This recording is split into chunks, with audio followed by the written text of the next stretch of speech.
ಎಲ್ಲರಿಗೂ ನಮಸ್ಕಾರ. R food recipe ವ್ಲಾಗ್ಗೆ ನಿಮ್ಮೆಲ್ಲರಿಗೂ ಸ್ವಾಗತ. ಇವತ್ತಿನ ರೆಸಿಪಿ ಚಿಕನ್ ಮಟನ್ಗಿಂತ ತುಂಬಾ ಟೇಸ್ಟಿಯಾಗಿರೋಕ್ಕಂಥ ಸೋಯಾ ಕರಿನ ಯಾವ ಥರ ಮಾಡೋದಂತ ನೋಡೋಣ. ಅದಕ್ಕಿಂತ ಮುಂಚೆ ನೀವು ನನ್ನ ಚಾನಲ್ನ ಸಬ್ಸ್ಕ್ರೈಬ್ ಮಾಡ್ಕೊಂಡಿಲ್ಲ ಅಂದರೆ ಸಬ್ಸ್ಕ್ರೈಬ್ ಮಾಡ್ಕೊಳ್ಳಿ. ಹಾಗೆ ಲೈಕ್ ಮಾಡಿ, ಶೇರ್ ಮಾಡಿ, ಕಮೆಂಟ್ ಮಾಡಿ. ಮೊದಲಿಗೆ ಒಂದು ಪ್ಯಾನ್ಗೆ ನಾನು 2 ಟೇಬಲ್ ಸ್ಪೂನ್ ಆಗುವಷ್ಟು ಕಾಯಿನ ಸಣ್ಣದಾಗಿ ಕಟ್ ಮಾಡಿಕೊಂಡು ನಾವು ಇದನ್ನು ಸ್ವಲ್ಪ ಕಲರ್ ಚೇಂಜ್ ಆಗೋವರೆಗೂ ಇದನ್ನು ಫ್ರೈ ಮಾಡ್ಕೋಬೇಕು. ನೋಡಿ, ಕಲರ್ ಕೂಡ ಚೇಂಜ್ ಆಗ್ತಾ ಬರ್ತಿದೆ.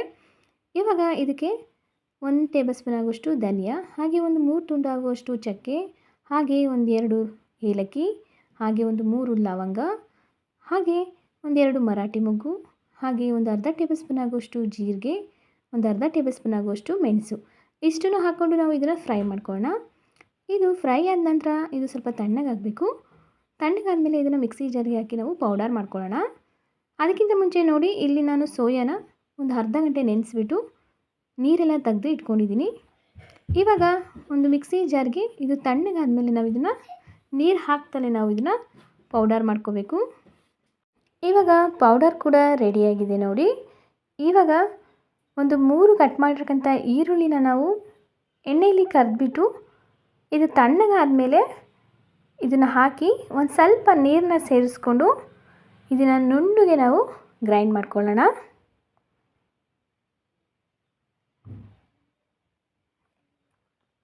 ಇದನ್ನು ಹಾಕೋದ್ರಿಂದ ಗ್ರೇವಿ ತುಂಬಾ ಟೇಸ್ಟಿಯಾಗಿರುತ್ತೆ. ನೋಡಿದ್ರಲ್ಲ, ಇದು ಚೆನ್ನಾಗಿ ನುಣ್ಣಗೆ ರುಬ್ಕೊಂಡ ನಂತರ ಒಂದು ಬಾಣಲಿಗೆ ನಾನು ಅರ್ಧ ಕಪ್ ಆಗುವಷ್ಟು ಎಣ್ಣೆನ ಹಾಕಿ ಅದು ಕಾದ ನಂತರ 2 ಪಲಾವ್ ಎಲೆ ಹಾಗೆ 1 ಈರುಳ್ಳಿ ಕಟ್ ಮಾಡಿರೋಕ್ಕಂಥದ್ದನ್ನ ಹಾಕಿ ಇದನ್ನು ಸ್ವಲ್ಪ ಚೆನ್ನಾಗಿ ಎಣ್ಣೆಯಲ್ಲಿ ಫ್ರೈ ಮಾಡ್ಕೊಳ್ಳೋಣ.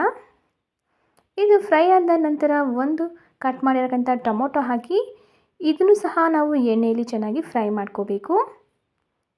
ಇವಾಗ ಫ್ರೈ ಆದ ನಂತರ 1 ಟೇಬಲ್ ಸ್ಪೂನ್ ಆಗುವಷ್ಟು ಶುಂಠಿ ಬೆಳ್ಳುಳ್ಳಿ ಪೇಸ್ಟ್ನ ಹಾಕಿ ಇದು ಹಸಿ ವಾಸನೆ ಹೋಗೋವರೆಗೂ ಇದನ್ನು ಸಹ ನಾವು ಎಣ್ಣೆಯಲ್ಲಿ ಫ್ರೈ ಮಾಡ್ಕೋಬೇಕು. ಇದು ಫ್ರೈ ಆದ ನಂತರ ಅರ್ಧ ಟೇಬಲ್ ಸ್ಪೂನ್ ಆಗುವಷ್ಟು ಅರಿಶಿನ, ಹಾಗೆ 1.5 ಟೇಬಲ್ ಸ್ಪೂನ್ ಆಗುವಷ್ಟು ಖಾರದ ಪುಡಿ, ಹಾಗೆ 1 ಟೇಬಲ್ ಸ್ಪೂನ್ ಆಗುವಷ್ಟು ಸಾಂಬಾರು ಪುಡಿ, ಇಷ್ಟನ್ನು ಹಾಕಿಬಿಟ್ಟು ನಾವು ಎಣ್ಣೆಯಲ್ಲಿ ನೀಟಾಗಿ ಫ್ರೈ ಮಾಡ್ಕೊಳ್ಳೋಣ.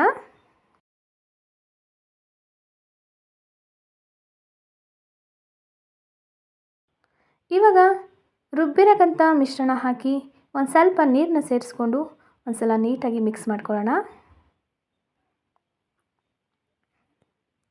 ಇವಾಗ ಇದಕ್ಕೆ ಒಂದು ಸ್ವಲ್ಪ ನೀರನ್ನ ಸೇರಿಸ್ಕೊಂಡು ಇದನ್ನು 1/4 ಗಂಟೆಗಳ ಕಾಲ ನಾವು ಇದು ಚೆನ್ನಾಗಿ ಮಸಾಲೆ ಎಲ್ಲ ನೀಟಾಗಿ ಇದು ಬೇಯಬೇಕು.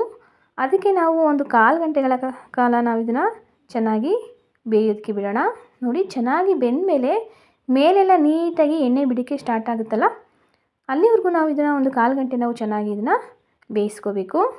ನೋಡಿ, ಒಂದು ಸಲ ನೀಟಾಗಿ ಇದನ್ನು ಮಿಕ್ಸ್ ಮಾಡ್ಕೊಂಡ ನಂತರ ಆಗಲೇ ನಾವು ನೆನೆಸಿ ಎತ್ತಿಟ್ಟಿದ್ದ ಸೋಯಾನ ಇದಕ್ಕೆ ಹಾಕೋಣ.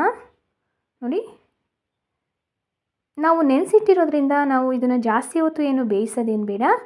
10 ನಿಮಿಷ ಇದನ್ನು ಬೇಯಿಸ್ಕೊಂಡ್ರೆ ಅಷ್ಟೇ ಸಾಕು. ಮಸಾಲೆ ಎಲ್ಲ ನೀಟಾಗಿ ಚೆನ್ನಾಗಿ ಅದು ಹಿಡಿಯುತ್ತೆ. ಇವಾಗ ನೋಡಿ, ನೀಟಾಗಿ ಒಂದು ಸಲ ಮಿಕ್ಸ್ ಮಾಡ್ಕೊಳ್ಳೋಣ. ಇದಕ್ಕೆ ಒಂದು ಸ್ವಲ್ಪ ನಾವು ನೀರನ್ನ ಸೇರಿಸ್ಕೊಳ್ಳೋಣ. ನೀರನ್ನ ಸೇರಿಸ್ಕೊಂಡ ನಂತರ ಮತ್ತೆ ಒಂದು ಸಲ ನೀಟಾಗಿ ಇದನ್ನು ಮಿಕ್ಸ್ ಮಾಡಿಕೊಂಡು ಇದಕ್ಕೆ ನಾವು ರುಚಿಗೆ ತಕ್ಕಷ್ಟು ಸ್ವಲ್ಪ ಉಪ್ಪನ್ನ ಇದನ್ನು ಸೇರಿಸ್ಕೊಳ್ಳೋಣ. ಉಪ್ಪನ್ನ ಹಾಕಿದ ನಂತರ ಒಂದು ಸಲ ನೀಟಾಗಿ ಮಿಕ್ಸ್ ಮಾಡ್ಕೋಬೇಕು. ಇದನ್ನು ಮಿಕ್ಸ್ ಮಾಡ್ಕೊಂಡ ನಂತರ ನಾನಿಲ್ಲಿ ಕಟ್ ಮಾಡಿರೋಕ್ಕಂಥ ಕೊತ್ತಂಬರಿ ಸೊಪ್ಪನ್ನ ಇದಕ್ಕೆ ಸೇರಿಸ್ತಾ ಇದ್ದೀನಿ. ನೋಡಿ, ಈಗ ಚೆನ್ನಾಗಿ ಬೆಂದು ರೆಡಿಯಾಗಿದೆ. ಸ್ಪೆಷಲಾಗಿ ಇರೋಕ್ಕಂಥ ಒಂದು ಸೋಯಾ ಕರಿ, ಮಟನ್ ಚಿಕನ್ಗಿಂತ ತುಂಬಾ ರುಚಿಯಾಗಿರೋಕ್ಕಂಥ ಸೋಯಾ ಕರಿ ರೆಡಿಯಾಗಿದೆ. ಚಪಾತಿ, ರೊಟ್ಟಿ, ಅನ್ನಕ್ಕೆಲ್ಲ ತುಂಬಾ ಚೆನ್ನಾಗಿರುತ್ತೆ. ಈ ಥರ ನೀವು ಒಂದ್ಸಲ ಮಾಡಿಲ್ಲ ಅಂದರೆ ಈ ಥರ ಒಂದು ಸಲ ಮಾಡಿ ನೋಡಿ, ತುಂಬಾ ಟೇಸ್ಟಿಯಾಗಿರುತ್ತೆ.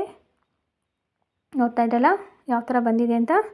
ಈ ರೆಸಿಪಿ ನಿಮಗೆ ಇಷ್ಟ ಆಗಿದ್ದರೆ ನನ್ನ ಚಾನಲ್ನ ನೀವು ಸಬ್ಸ್ಕ್ರೈಬ್ ಮಾಡ್ಕೊಂಡಿಲ್ಲ ಅಂದರೆ ಸಬ್ಸ್ಕ್ರೈಬ್ ಮಾಡ್ಕೊಳ್ಳಿ. ಹಾಗೆ ಲೈಕ್ ಮಾಡಿ, ಶೇರ್ ಮಾಡಿ, ಹೇಗಿದೆ ಅಂತ ಕಮೆಂಟ್ ಮಾಡಿ. ಧನ್ಯವಾದ.